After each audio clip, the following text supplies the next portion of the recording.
When creatine and resistance training are done properly and together, so you need to have the right kind of resistance training, this is important, research has shown an increase in muscle mass. Women who take creatine have more lean mass, so more muscle, and less body fat than those who don't. Creatine, I think it's important to note that it is the most studied supplement out there. And a lot of people are like, well, what about women? Let alone women 40 plus. There are actually studies on this now, which is amazing. So now you might be thinking, okay, so I need creatine to build muscle. Perfect. But hold that thought. Creatine will probably not help in this department as much as you think if you do not have the foundations of your health journey already in place and consistent.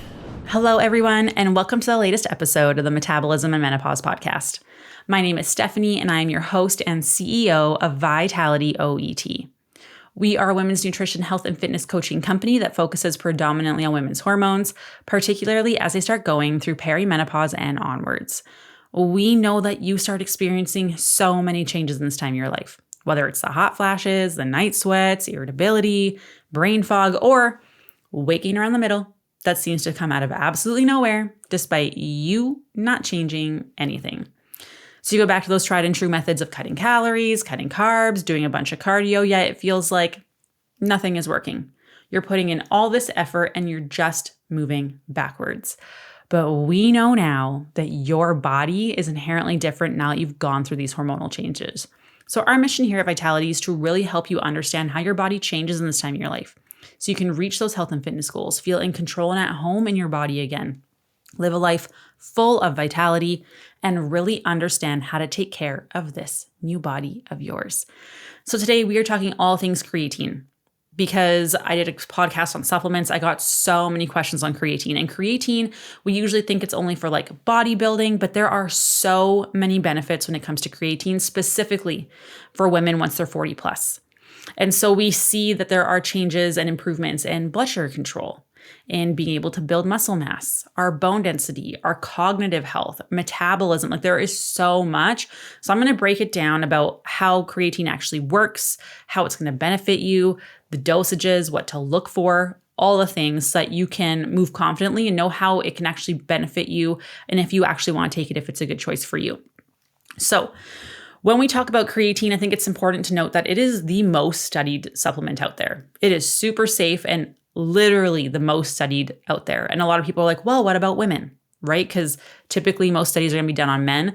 What about women, let alone women 40 plus? There are actually studies on this now, which is amazing and super exciting. And I love that. And so what does creatine actually do in our bodies, right? This is an important aspect to understand so then everything else makes sense. Otherwise, it doesn't really mean anything to us. So it's a compound in our body. It comes from amino acids, which are the building blocks of protein. It's found mostly in our body's muscle cells and in our brains, the area that require a lot of energy in our body. It can also be produced in our liver, in our kidneys, and our pancreas.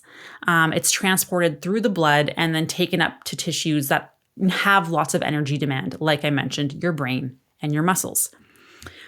It is present in some of the foods that we eat, but in very, very small amounts. I'm going to go into details of to like how much meat you would actually have to eat to get adequate amount of creatine, but you can find them in red meats, some seafood, and then a little bit in poultry, not as much.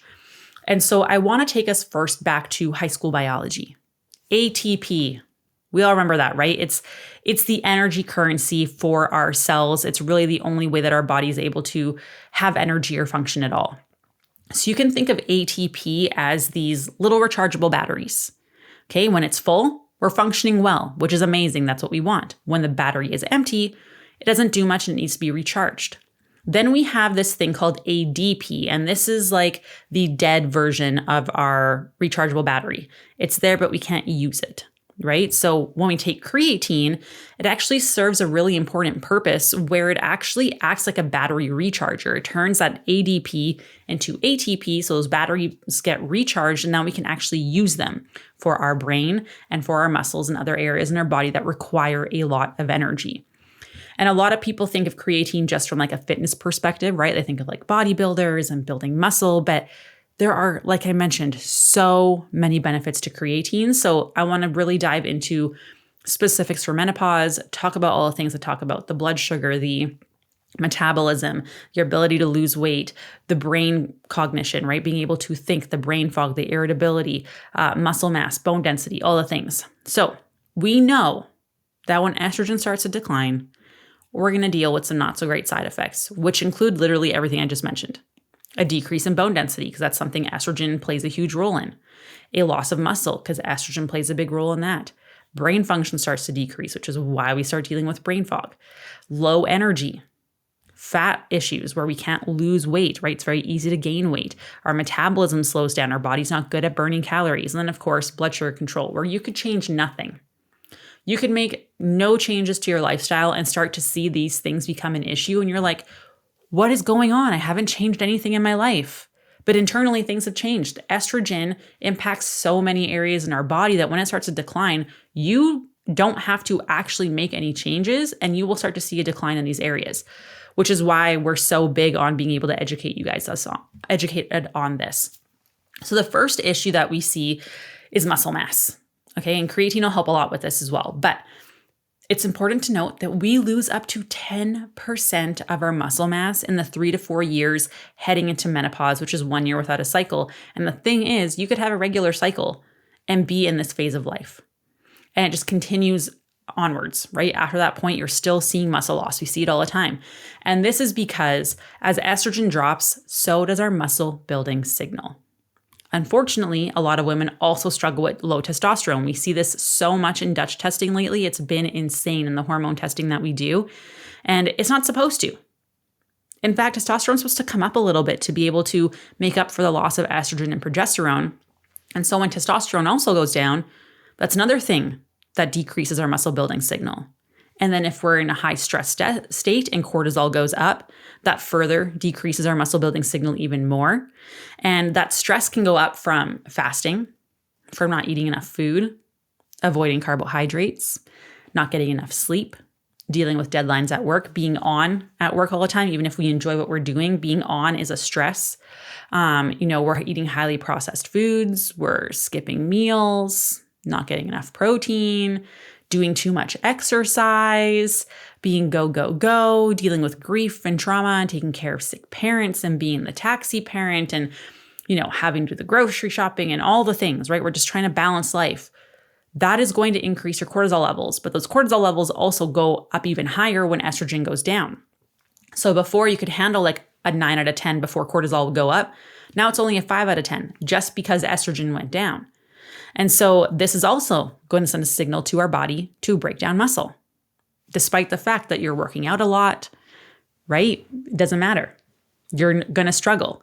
Then we're also going to see that when our body is in this stress state, our body is going to break down muscle mass, take it to our liver to turn it into sugar and dump it into our bloodstream, which is going to raise our blood sugars. So if we're in this constant state of stress and under eating and over exercising, our blood sugars are going up anyways, and we can actually make ourselves insulin resistant that way, which is going to, again, make things worse. And then if we're insulin resistant and we're having less muscle mass, it makes us have even worse blood sugar control. Okay, and so then if we are doing a bunch of cardio, then we're also seeing a decrease in that muscle building signal. In fact, it increases your muscle breakdown signal. So estrogen and testosterone go down, decreases muscle building signal. High stress, high cortisol, increases muscle breakdown. Cardio increases muscle breakdown. If we're not eating enough food, muscle breakdown, not enough carbs, not enough protein, all the things I just listed. And I doubt that's why you're working out so hard, right? And I doubt what you want is to have less muscle, because that's going to make it harder for your body to burn calories, making weight loss harder. You don't want to lose muscle. Muscle is important for health. And so it's not just this aesthetic thing, right, where we want to lose fat and maintain muscle to look fit and toned. But when we lose muscle and our metabolism slows down, yes, our body gets worse at burning calories, making weight loss a lot harder. But it also means that energy takes a lot longer to enter our cells, which can lead to insulin resistance, like I just mentioned, which it causes fat storing despite the fact that you're eating less and moving more. We see an increase in inflammation, which also shuts off our fat burning pathway, completely blocks that. So you can be eating less and moving more and doing all these things, and you're seeing a decrease in muscle mass and an increase in fat mass, which is the opposite of what you want. Yay, menopause is so fun, right? And so with that loss of muscle mass that's happening, we become even more insulin resistant, which is already happening when estrogen goes down. Pairing that with stress at the same time is literally going to just it's going to prevent our body from being able to break down fat mass, which is already challenging during perimenopause and menopause, right? So this is why you're struggling so much right now. It's the perfect storm. And then we're trying to eat less, move more, over exercise, fasting, cutting carbs. And then we're also not sleeping well. This increases stress more, which keeps breaking down muscle more, which increases insulin resistance and inflammation and makes our body worse at burning calories. And all of this is going to keep turning off our fat burning pathway and pushing us in that storage fight pathway, despite eating less and moving more. This is why you're frustrated. And so it's the perfect storm. This is why you're struggling so much right now. So back to creatine. When creatine and resistance training are done properly and together, so you need to have the right kind of resistance training, this is important, research has shown an increase in muscle mass. Yay! That's what we want. Studies have also shown that women who take creatine have more lean mass, so more muscle, and less body fat than those who don't. Yay, also amazing, right? Creatine has also been shown to help us recover from workouts better too, which means less soreness, or we're sore for a shorter period of time. And in the long run, this helps us put more energy into all of our workouts, actually feel good enough to do them, and get the results that we want, because everyone is sick of working out and not looking like it, right? So now you might be thinking, okay, so I need creatine to build muscle. Perfect. But hold that thought, because just like any supplement, creatine is going to be supplemental. So I want to pause here and emphasize that first and foremost, that creatine will probably not help in this department as much as you think if you do not have the foundations of your health journey already in place and consistent. So for building and maintaining muscle mass specifically, we need to be eating enough calories, eating enough carbs, because low carb is actually going to push our body to want to break down muscle mass for energy, which we do not want. We need to eat enough protein. Otherwise, you don't have the building blocks to actually build muscle mass. We want to be eating pre and post workout. I actually did a podcast on this literally like 3 or 4 episodes ago, because that's going to help us build muscle mass better. And it's not doing the boot camps, the HIIT training, the Orange Theories, the 60 seconds rest, the F45s, the circuits, the fitness classes, the online videos that have different workouts every single time. That's never, and you're never upping the weights. You're never going to see changes. You're never going to see changes. The only time you see changes is if you went from doing zero and you're doing this for the very first time. But what we need is progressive overload. We need to be doing the same workout program for 4 to 6 weeks. Every week we're trying to get stronger. Our rest periods are 2 minutes long. And that way we can push harder in that rep. If we can do more than 2 reps above the prescribed rep range, so if you're doing more than, let's say the rep range is 8 to 10 and you're able to do 12, 13, 14, that weight is too light, you're not going to see change. The reps that you're doing at the beginning don't really mean anything. You are using those reps to get you to the place where you're actually going to see change. It's going to stimulate change and send that muscle building signal to your body. And that comes from those last 2 to 3 challenging reps. You are working at the beginning just to get there. And most of us are nowhere near that. And that's why you're not seeing change. So if you're not doing that, creatine is not going to help you that much in the muscle building department. I did a whole episode on how to work out and how to eat to build muscle and maintain muscle in perimenopause and menopause. That's episode 88. I'm going to link it in the show notes for you so you can quickly go back to that and listen to that one. Pre and postmenopausal creatine supplementation on top of a consistent resistance training program has been shown to actually help improve bone density as well, improve our muscle mass, healthy muscle in general, and our performance in and outside of the gym. So more resiliency, right? When creatine supplementation is added to a routine of resistance training and a consistent diet, of course. So I mentioned bone density. Let's hop into that. This is high in my mind because my grandma just fell out of bed a couple weeks ago and broke her ankle. She's been in the hospital for a week. They have a cast above her knee, which is not good because they don't want her to weight bear at all to avoid potentially, accidentally trying to step on it if the cast was only around her ankle, because they don't want it to not set properly because they want to avoid surgery as much as they can, right? Because she's older. And so creatine is something that can actually help with the whole bone density thing, because we know that if you are bedridden at an older age, like we know mortality rate increases, which is scary and we don't want that. And I'm concerned for that. And we also know that when you are casted, you lose bone or you lose muscle mass in that casted limb very quickly as well.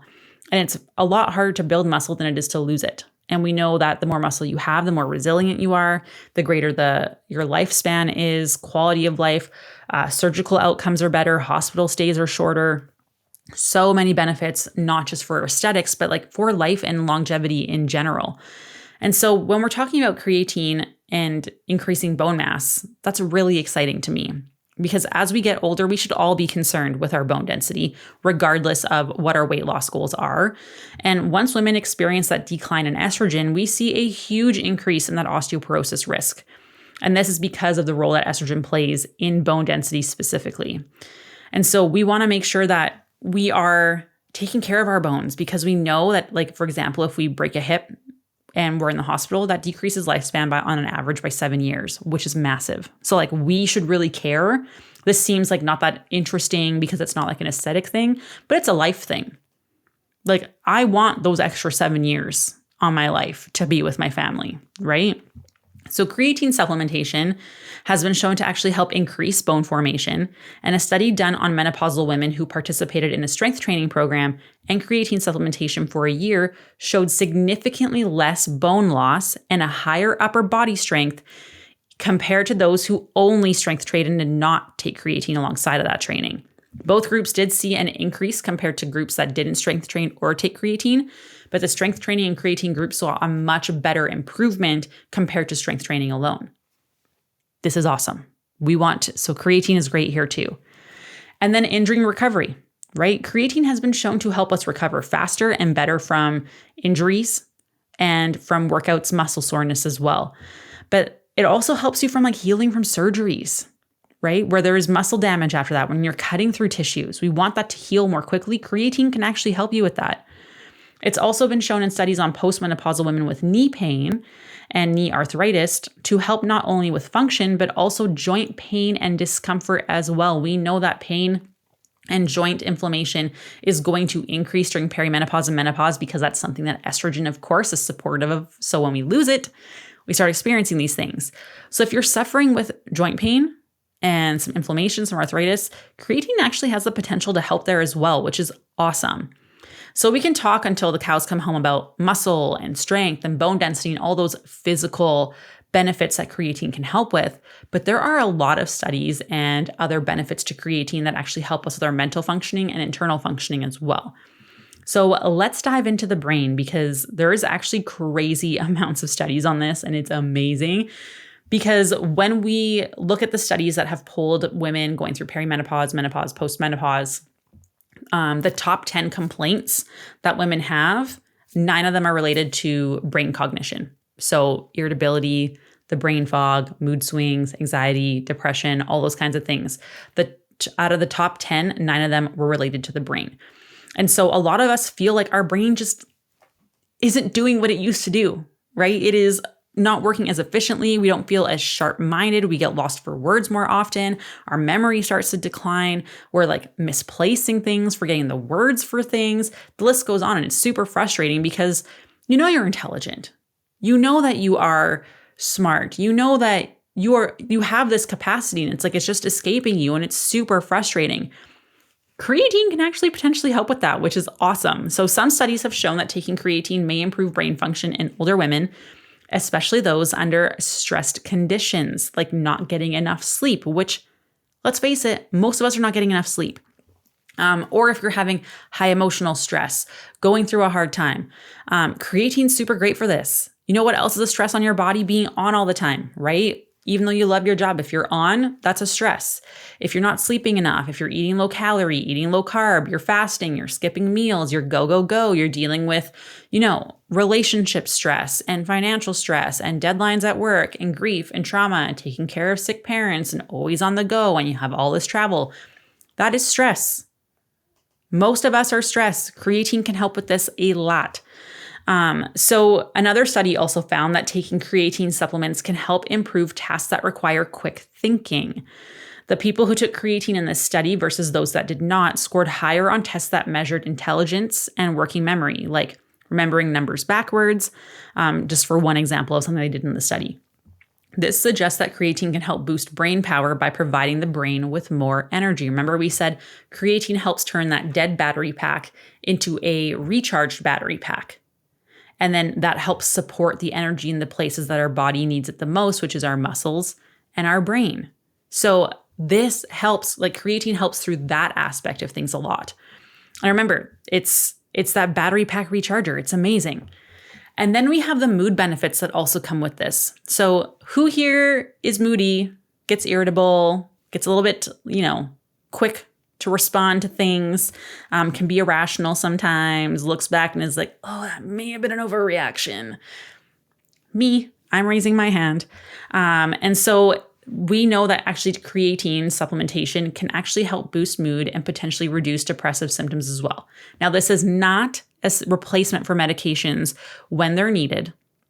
Let's be clear on that. However, research has shown that creatine can actually help accelerate or bolster the effectiveness of antidepressant drugs and can reduce the symptoms of depression in women.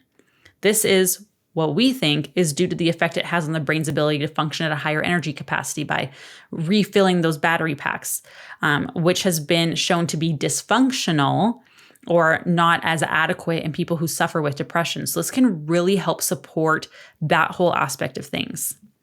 And then we have inflammation, because we know inflammation is massive. It is a big issue. It is the driver of a lot of problems that we see in health, in our ability to lose weight, chronic disease progression, so many things. And when estrogen goes down, inflammation unfortunately goes up. So studies have shown that creatine actually helps cell function and survive under oxidative stress, which means creatine might be able to help support our stress threshold. Remember how I said before, you used to be able to handle a 9 out of 10 on the stress scale? Now it's a 5 out of 10. So creatine can help boost that up a little bit. Maybe we can get you up to a 7. And this is really important for menopausal women, perimenopausal women, people who are under a lot of stress, because we struggle to be able to deal with that now. And you're like, no, my life used to be so much worse before. It's better. I'm used to it now. It doesn't matter. Your body internally, if you're struggling with sleep and cravings and lots of bloating, inability to put on muscle mass, hormonal imbalances, you have high stress. This is going to cause inflammation in our body. So we know that estrogen is going to help buffer that, but creatine, since like estrogen goes down, creatine kind of step in a little bit, which is great. And one study actually saw that creatine supplementation can lower inflammation in endothelial cells. And these cells are specifically responsible for our blood transportation in the body. This means that creatine can have an effect on inflammatory properties that contribute to things like cardiovascular disease, which is a much higher risk to us when we enter perimenopause and menopause when estrogen goes down.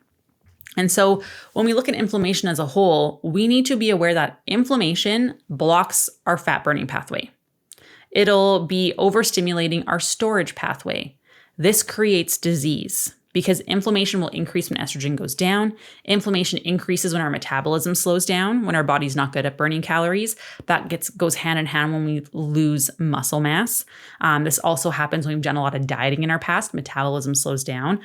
Inflammation is also going to increase with stress. Stress tolerance decreases when estrogen goes down. So now you don't need as much stress to see that inflammation go up. Inflammation is going to make our body more stressed, which will then drive more inflammation, further slowing down metabolism, making our body worse at burning calories. We see more insulin resistance, more inflammation, more accumulation of fat cells, which also increases inflammation. And it's just this vicious cycle. And when we're stuck in this state, our body starts replicating things improperly. And this is where we see, potential for more cancer increases, right? We don't want that, like tumor growth, right? We do not want this. So this part is huge. It's not just about how can this help me build muscle? How can this make me leaner? This is how can I add years to my life? How can I avoid chronic disease? We all know someone in our life who has had cancer. We all know people in our life who are struggling with autoimmune conditions. This comes from inflammation. Our risk increases substantially when estrogen goes down. And if creatine can help support muscle mass, help support metabolism, help support blood sugar, help support bone density, all these things, you can really decrease your chronic disease risk. And this doesn't mean creatine on its own is going to fix all these things. You still got to do the other stuff. right? But it's going to help push that further along. So not only for a better body composition like everybody wants, but you feel more like yourself. You're healthier. You can focus, do the things that you love. You have energy again. Those things really matter. And I think that we're all so focused on our discomfort in our skin right now that we don't realize, like, sometimes the very things that we are doing to try and improve that, like eating less and moving more and cutting carbs and fasting and all these things, can actually be taking years off our life because of this inflammation that's happening under the surface that you're not even aware of. Because inflammation can be going on for years with no symptoms until boom, estrogen drops. And now that inflammation can really go unchecked and it just really exposes everything that was already happening underneath the surface. And so yes, creatine can help with this, but this is also where you need to take responsibility and be like, okay, am I actually eating enough food? Am I getting enough protein? Am I working out the right way? Am I always skipping meals? Am I go, go, go? Am I more stressed than I realized? You need to be aware of those things. And then there's also a cool thing, back to creatine. Sorry, I always just get sidetracked on that part because it matters a lot to me, having lost my mom to cancer. So it's a big one for me. And then there's creatine and digestion.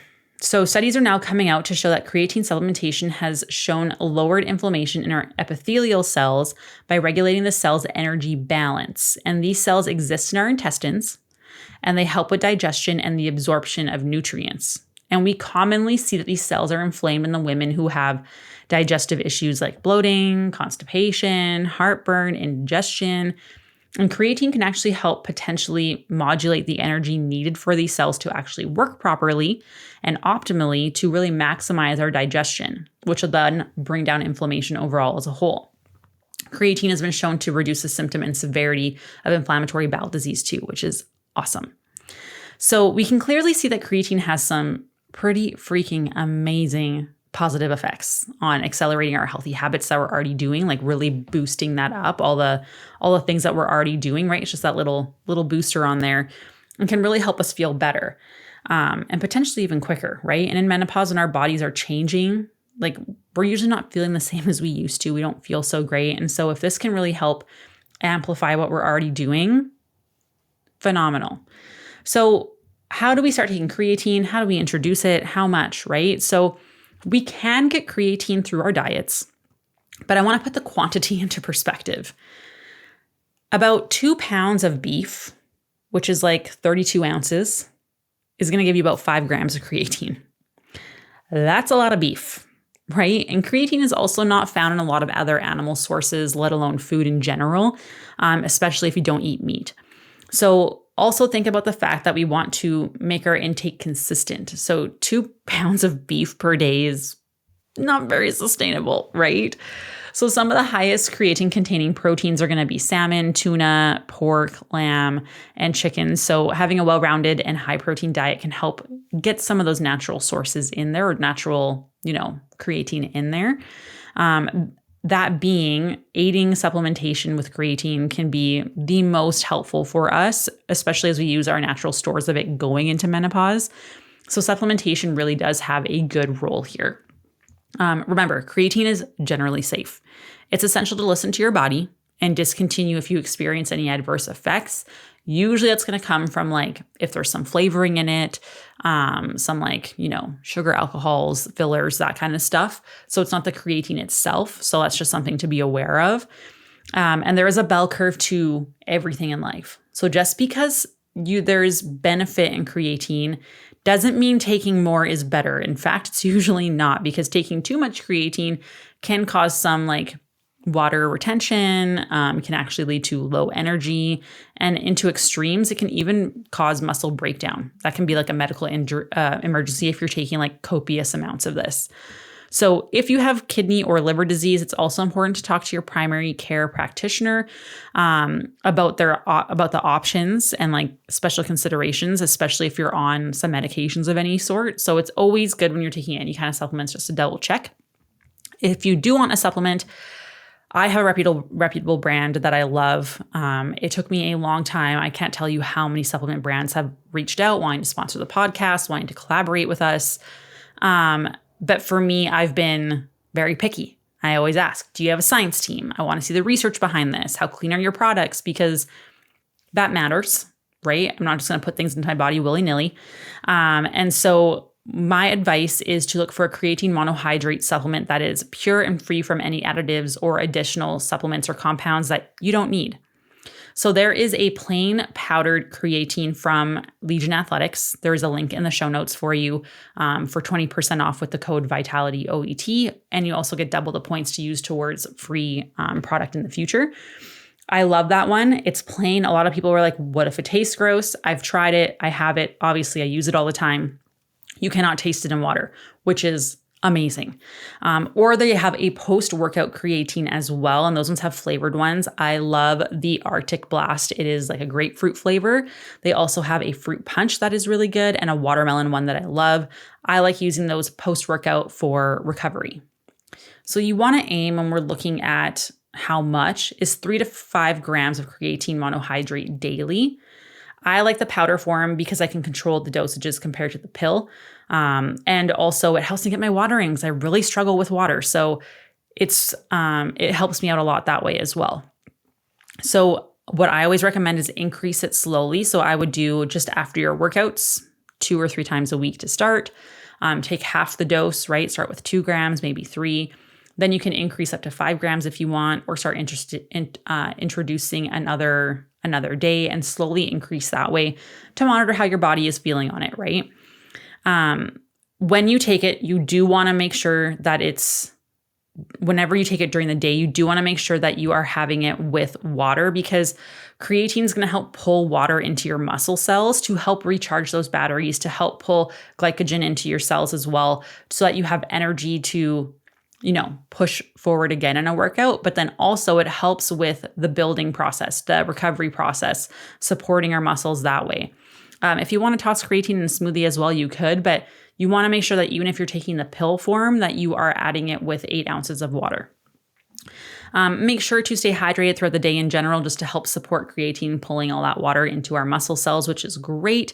It's going to help improve your strength and your endurance during your workouts as well too. There are a lot of myths that come with creatine. So there are a lot of misconceptions.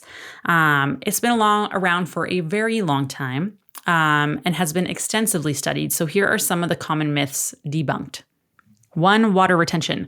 So creatine might make you feel a little bloated at first as your muscles are absorbing water, but it's usually temporary, goes away very quickly. If you continue to experience bloating, be sure to add roughly 3 to 4 ounces of water for each gram of creatine that you consume, and make sure you're staying hydrated throughout the day. Because if you are dehydrated, what happens is your body actually what happens if you're dehydrated is your body actually tells your kidneys to stop producing as much urine and hold on to water. And then you'll see that bloating. So you want to make sure you're staying hydrated throughout the day. The next one is weight gain. Weight gain on the scale can happen for some people. This is normal. And it's important to note that it is not fat. It's your muscles storing more energy and more water inside of them. This is a good thing. We want that to happen. So if the scale goes up, it's not fat mass. Creatine does not increase fat mass. Creatine does not increase fat mass. We get questions about kidney damage, right? Creatine is generally safe for healthy adults when taken at recommended doses. Studies have shown up to 5 grams of creatine daily for 35 days had no impact on kidney function. But if that is something you're concerned about, you can always double check with your doctor. I've heard this before. People are like, you need to load your creatine when you first start it so that you can build up creatine in your muscles. You don't need to do that, right? Just smaller daily doses are effective. The loading phase is not needed. Just increase slowly, introduce it slowly into your week. And you may have seen ads for different kinds of creatine that they absorb faster, or maybe they reduce water retention or are more effective. Oh, marketing these days. Creatine monohydrate is the most effective and widely studied form. So don't worry about getting a quote unquote better kind of creatine. You don't need to do that. Like I mentioned, I have the Legion brand.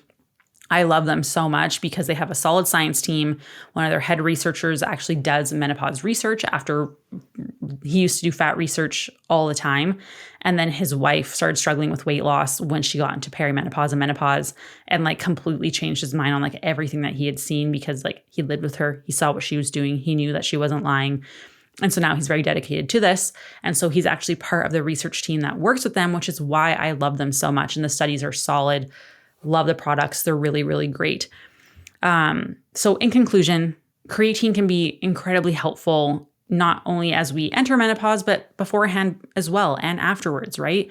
Its positive effects have been shown with building and maintaining muscle mass, supporting blood sugar control, helping our metabolism, our brain health, our bone density, our mood, so many things. So it's really beneficial, like especially even with inflammation, right? Which we know is a driver of disease. And of course, as always, creatine is going to be supplemental, as I've already said. So you need to make sure that you are eating consistently and enough. If you don't know what that looks like, message us, book a consultation call. We will help you figure that out for free to give you a good starting point. Because if your nutrition, if you're not eating enough, or you're eating too much, or it's up and down too much, or you're missing protein, like it's going to be very hard for you to get the results that you want. So that's a really good starting point. And just making sure that your fat burning pathways are even open, because if your fat burning pathway is blocked and your storage pathway is stuck on, your body is constantly being told, hey, let's store, despite eating less and moving more. So we need to figure that out for you, and nutrition plays a big part in that. So book that consultation call and we'll help you figure out, is creatine going to make a big difference for you right now? Will it help your specific symptoms? How much should you be eating? What lifestyle changes do you need to make? It is not a sales call, so do not worry about that. However, if you do want to talk about coaching, we are more than happy to help you, because the stuff is nuanced, right? And it can take a lot sometimes to open up those fat burning pathways for people. So if you have questions, comments, concerns, please let us know. The link for that episode 88 is also in the show notes for you if you want to go to the podcast on how to build and maintain muscle mass in perimenopause and menopause specifically, along with how to work out and nutrition. It's all packaged up in there. The link for the creatines in the show notes as well. I love you so much. Have a good rest of your day, and I'll talk to you soon. Bye.